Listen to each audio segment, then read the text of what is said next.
Welcome back. It's the Christmas edition. Yes, it is. This is my drink, my last show before Christmas, my chosen Christmas cocktail. What's it called, Jude? What's it going to be? Well, I changed the name and I changed the drink a little bit. I'm going to call it the Kylemore Christmas Classic Cocktail. How's that for alliteration? Jude, what? Okay, it's an Irish drink. Actually, I took it from a drink called the Drunken Leprechaun. But I don't like that title. I don't like that name. I think it smacks of sort of like stereotyping. You know, come on. Leprechauns don't always drink, do they? No. So I took a drink called the Drunken Leprechaun and I changed it up. I'm calling it the Kylemore Christmas Classic Cocktail because of Kylemore Abbey, which is in Connemara, Ireland, which is in the northern part of Ireland. I hear it's kind of cold there and a little bit dark maybe in the winter, but we have colleagues there. What is Kylemore Abbey? Kylemore Abbey is a Benedictine nun monastery. So the Benedictine, it's really hard to say that, Benedictine nuns left Belgium. They fled Belgium during World War I.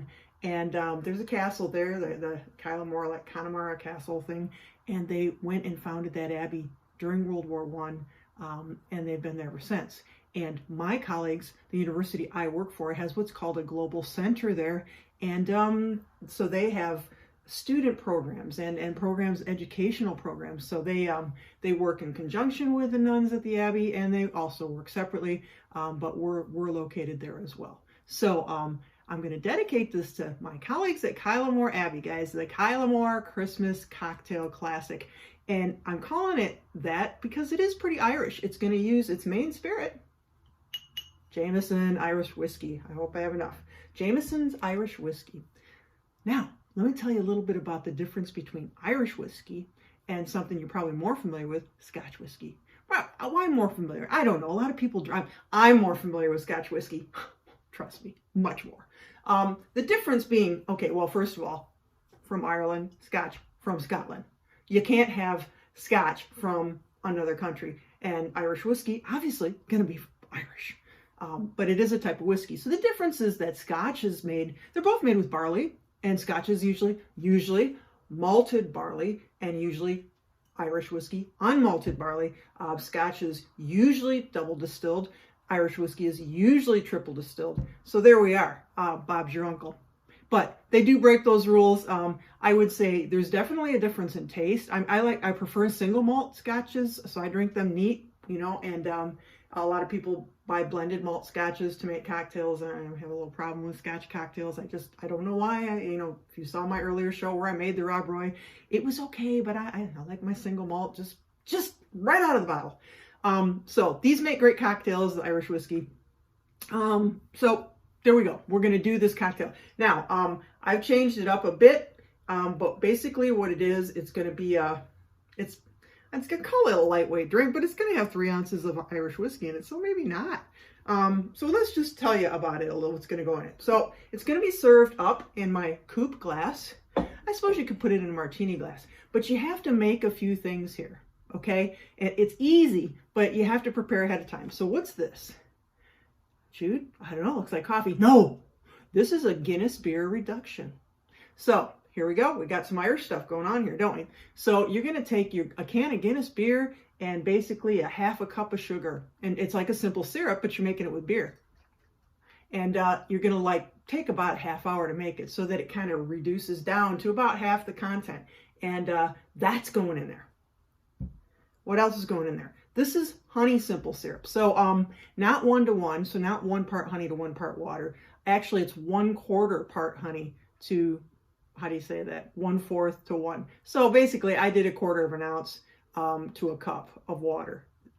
If you need more, you can make more. We're going to use a little more of this than the Guinness reduction syrup. A little freshly squeezed lemon juice. I cut back on it from the Drunken Leprechaun. I thought it was way too lemony, but you can use an ounce. I'm not going to use a whole ounce. And then this.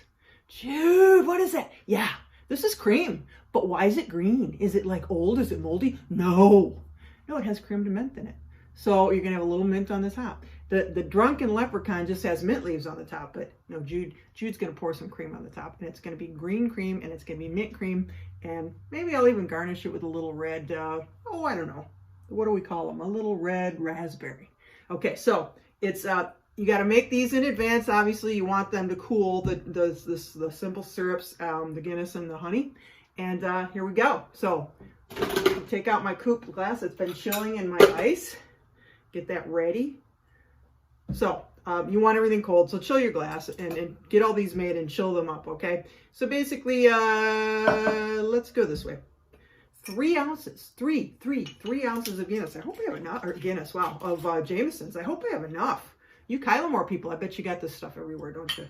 I made this drink for, you know, this is just a little bottle of Jameson's. Yeah, I'm just going to have enough. Wow.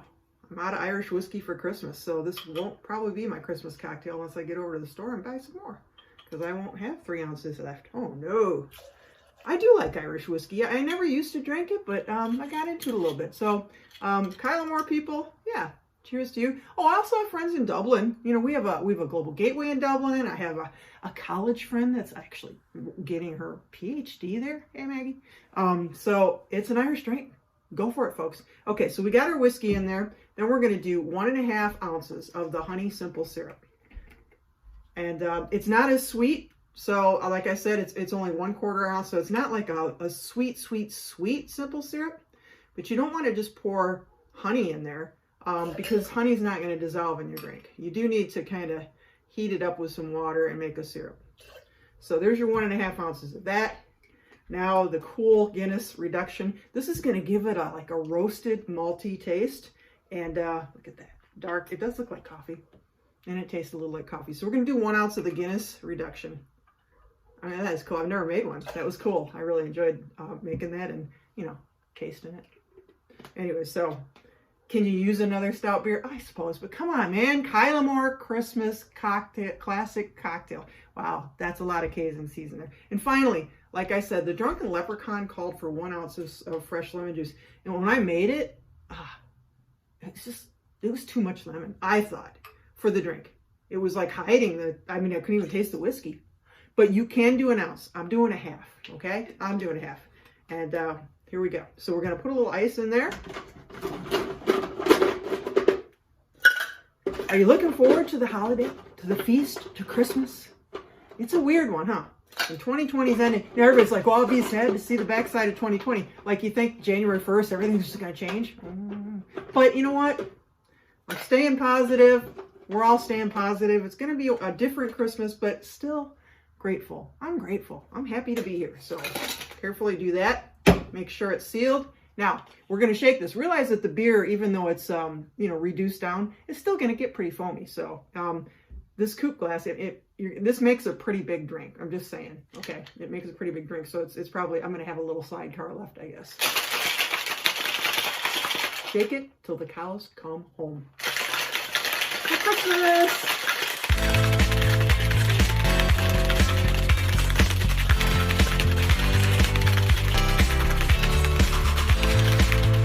Okay, there's a lot of stuff in there, so I gave it a good shake, and my arms are so tired. It just flew in. I'm just kidding. Okay, so we're going to strain this into our glass. It is very foamy from the beer. Beer and really, seriously. This doesn't get any better, does it? Well, it's going to get better. So it's kind of a golden color. I'm not going to fill it up. Remember, this is a 9-ounce coupe glass, 8-ounce coupe glass, where most of them were 7. I don't know, but it's an ounce bigger, and it's still, I have a big drink here. So you could do like a bigger martini glass. Now, you take your, what is this? This is just, all I did was take whole cream, heavy cream, and I put some, you know what, I did it to taste. I put some Creme de Menthe in there to get the color in there. It does taste minty, but I didn't whip it so that it's like, you know, forming peaks, because I want to be able to pour it. I hope I can. So we're just going to pour it over the back of our bar spoon. Hey, can you even see? I got all these bottles in the way. Jude, so many bottles. Okay, so pour it over the back of the spoon carefully. Oh, it's not being very careful because I probably should have whipped it up a little bit more. And you just want to cover the top of it so that it's green. I'm not really an artist, but I want it totally covered. So what you're going to do is you're going to be drinking through the cream. Okay, there we go. Can you see that? I don't know. Well, anyways, you might want to make it a little bit thicker. I probably could have shook that up a little bit more so that it kind of sat more on the top, but it's doing okay. And then last time I made this drink, I did make it and try it. I put a star of anise on the top of it, but today I'm going to do a raspberry. It's Christmas, although star is very Christmassy too, isn't it? I'm using my new little stainless steel pick. This is from my friend Bishop John. Thanks. Look, I'm using the one that's like a martini glass. So I'll put that on the top, if it'll stay that way. Okay, nice and easy. No, it wants to go upside down. Oh well, so there it goes. It's upside down. So ladies and gentlemen, here we have the Kylemore Christmas classic cocktail. You know, I just named it while I was taping this now. I mean, I didn't know really what I was going to call it other than Kylemore. So that's why I get it mixed up. But, you know, you call it whatever you want. You guys, here's to a great Christmas. Salute.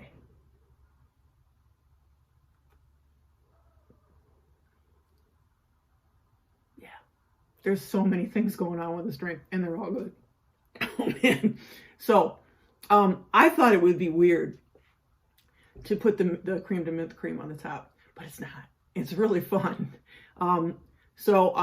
But I 100% wouldn't put an ounce of lemon juice in here. I can still taste that lemon juice, and it's, you know, it is very, you know, lemony, and that's good, but I don't want it overpowering everything else. So, and you've got kind of the fizziness and the roastedness of the Guinness, and you're sipping it through mint.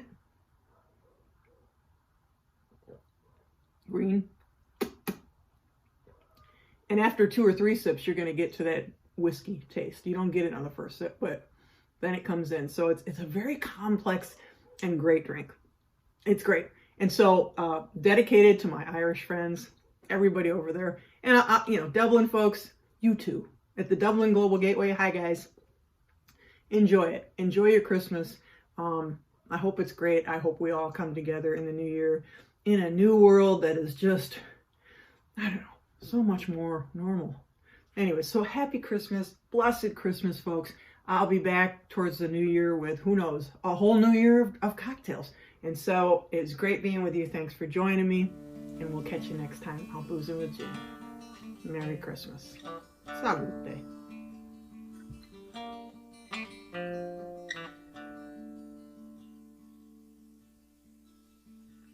Good people,